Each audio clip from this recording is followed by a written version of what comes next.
This is a 2025 Ford Maverick XLT, and I'm going to explain why you can't buy this truck without this package. I borrowed this particular XLT Maverick from Larry H. Miller Super Ford in Salt Lake City. Be sure to ask for Jaden. Let's go ahead and check out the window sticker so you guys can see pricing and features on this build. At the very top is the description with the colors. It has that navy pierre medium slate interior. Short listing of the standard equipment on this truck, and then down below are all the options. So 302A equipment group is basically the upgrade for the 2-liter turbocharged engine, and below the options you have the 4K tow package, XLT luxury package, and then Ford Co-Pilot for $795. Base price comes in at $28,895. Destination is $1,595 with a total price of $34,940. Here are the Philly common arms off to the side. If you're thinking about getting the XLT, you have to get that luxury package for sure. That does give you outside heated mirrors, remote start, and heated seats up front with a heated steering wheel. It's really a no-brainer for sure. But they did refresh this truck for 2025. You still have LED headlights standard, reflective style, high and low beam, also incandescent turn signals. It does say Maverick on the headlights too right there. No front fog lights, however. Most of the front bumper is painted, and they do give you like this gray painted accent on the front too, which looks pretty good. Active grille shutters are a part of this too, which are going to help with aerodynamics. And let's take a quick peek at the suspension. So you do have a McPherson front suspension. You can see those control arms down below. They are aluminum. And then here are your tires. These are the Continental tires, and tire size is going to be a 225, 65, 17-inch wheel, and it shows it's going to have 1,874 pounds of capacity. Max PSI for the tire is 51. I'll show you guys a yellow sticker on the door so you guys know what they recommend. Fabric material for the liner, and here's a nice side view of the truck.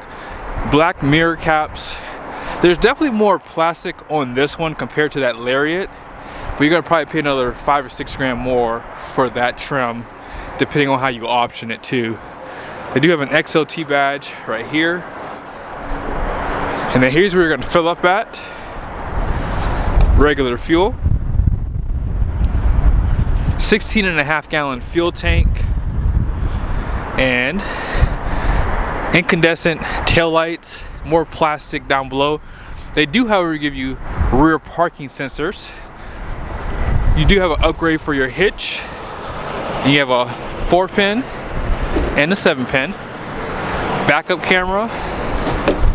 And this isn't assisted, but it's not that heavy. A little bit of storage off to the side. This might be ice shut though. Oh, there it is, it opened. It says a 20-pound capacity for weight here. On this side you have 400 watts of power.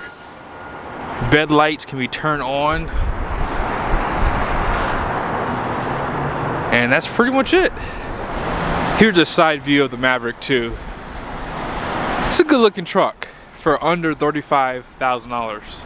So this is going to be the 2-liter Inline 4. It's going to have 238 horsepower that comes on around 5,500 RPMs and 275 pound-feet of torque.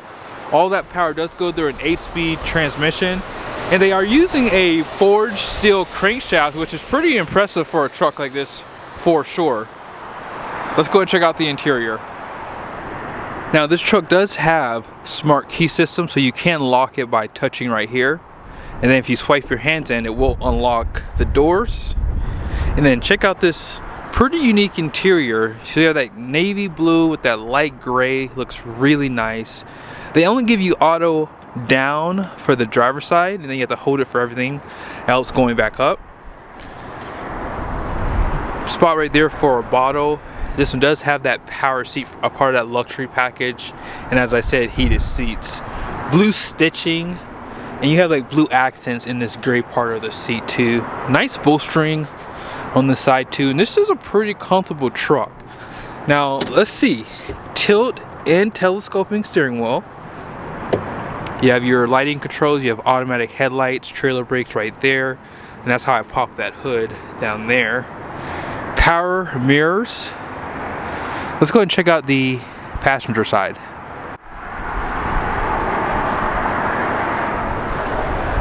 Manual seat on this side. Pretty large glove box too. And all this is hard plastic. A little bit of storage behind the screen there. I do like the fact that this seat does go up and down.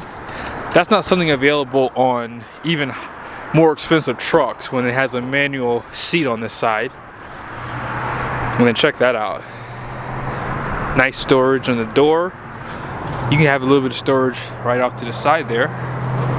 Now this seat does come down, and this is where your tools are to change the spare tire.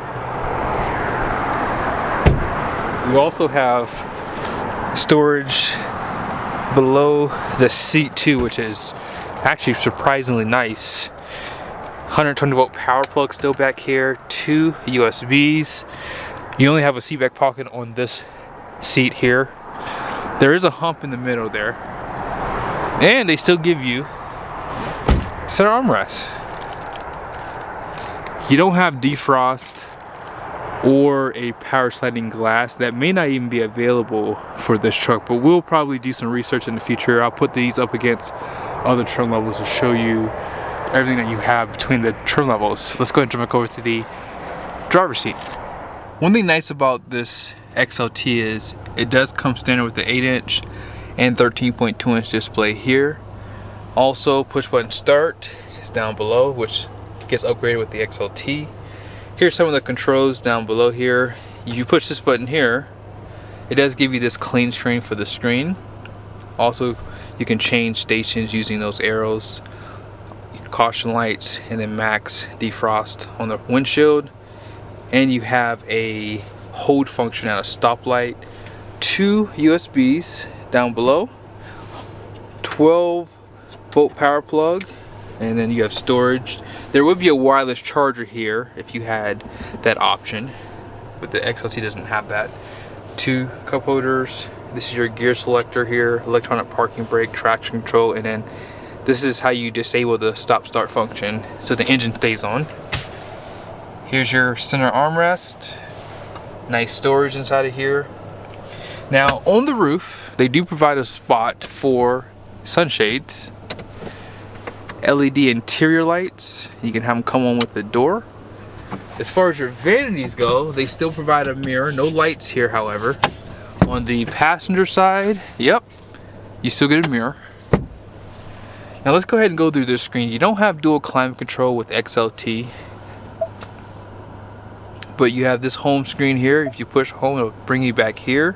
If you go to settings, you have a few things that you can set up on this. So you have your phone, you can add that, you can go to display, and you can go back to that calm screen as you just saw, just right off the screen there. You can change the brightness of it too. You can swipe on this side too. Shows you some nice information there. If you go back, oop, I hit the wrong button. If you go back using the arrow, it takes you here. Here's a few more things. If you go back to home, that's how you get back to this screen. You can go to features.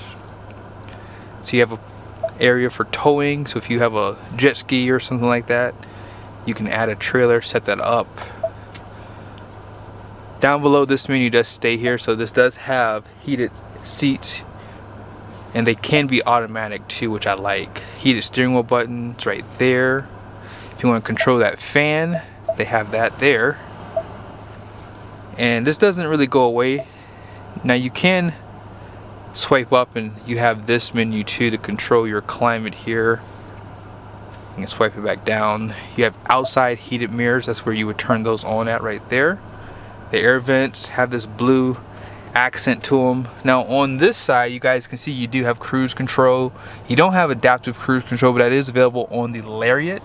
And if you hit mode, it does have multiple drive modes. So if you want to drive it more sporty, if you plan on towing a trailer, if you go back this way, you have normal, eco, and slippery, so it's starting to snow outside, so you can use that for things like that. All right, now if you hit these 3 lines, it takes you to this menu here. So you have my view, so you can customize what you see inside of there. You have your trip information and fuel economy, towing, so you can do trailer light status, then towing status. And this is just showing you the seat belts. You can even look at vehicle maintenance. I'll just show you what it looks like real quickly. So oil life, tire pressure, and audio. It's right here. And then settings.